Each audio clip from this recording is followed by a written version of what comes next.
bruised and battered, I couldn't tell what I felt. I was unrecognizable to myself.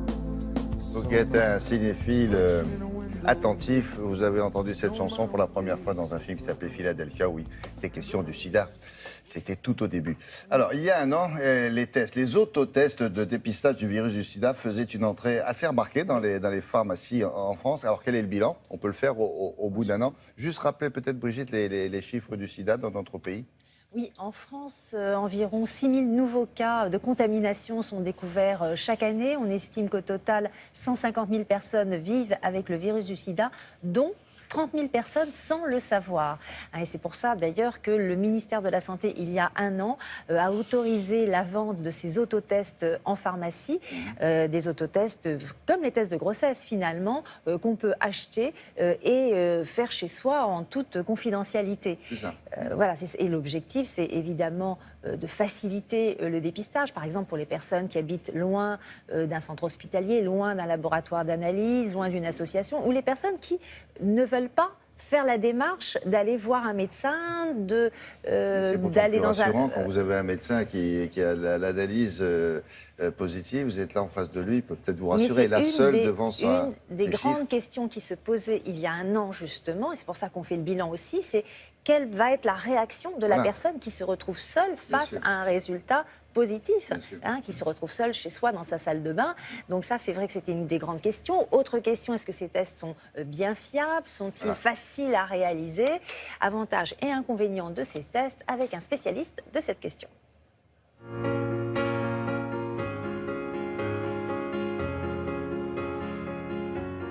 Les autotests sont très faciles à réaliser.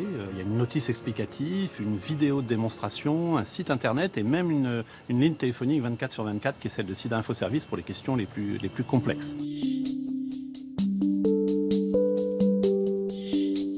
En pratique, le dispositif permet d'avoir sur une petite prise de sang qu'on se fait soi-même avec une autopiqûre. Au bout de 15 minutes, on lit le test, un peu comme un test de grossesse, et il y a exactement les dessins sur la notice qui sont tout à fait explicites pour savoir quelle est la réponse. Alors, soit c'est négatif, et s'il n'y a pas eu de prise de risque ou d'exposition, notamment sexuelle, dans les 3 mois précédents, la personne est considérée comme négative. Elle n'a pas besoin d'aller plus loin, si ce n'est de se protéger.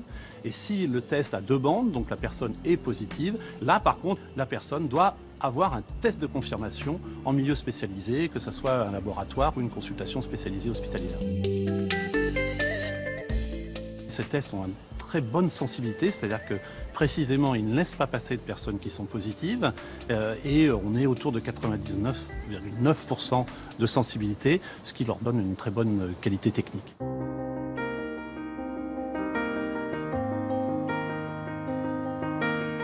L'une des principales inquiétudes qui ont freiné le développement des autotests, c'est de se dire que les gens vont apprendre leur séropositivité tout seuls chez eux. Premièrement, on n'a pas d'éléments qui laissent présager qu'il y a eu des problèmes depuis un an que ces autotests sont disponibles. Deuxièmement, il y a une ligne téléphonique 24h/24 avec les spécialistes de SIDA Info Service qui peuvent répondre à des questions d'angoisse. Et troisièmement, il est bien expliqué dans la notice que toute personne qui a un test de dépistage fait à la maison positif doit aller dans un centre où là, il aura une écoute disponible et spécialisée. Les limites des autotests, la première, c'est qu'il faut respecter un délai de 3 mois. Si vous avez pris des risques dans les 3 mois, ce test ne vous apporte pas une réponse fiable, premièrement. Le deuxième limite des autotests, c'est leur coût, entre 25 et 30 € en officine. Et la troisième limite, c'est que ces tests, il faut les demander aux pharmaciens. Ils ne sont pas en libre accès dans les pharmacies pour des raisons réglementaires. Et c'est dommage qu'on puisse avoir accès librement à un test de grossesse et pas à un test de dépistage du VIH. Le fait qu'ils ne soient pas sur des présentoirs, parce qu'ils viennent de le dire, c'est un règlement, il faut demander aux pharmaciens. Est-ce que ça change la donne? Est-ce que les gens hésitent et du coup se précipitent sur Internet? Oui, ça c'est un frein, c'est vrai pour certains qui n'ont pas envie de faire la démarche, d'aller au comptoir, demander le test aux pharmaciens.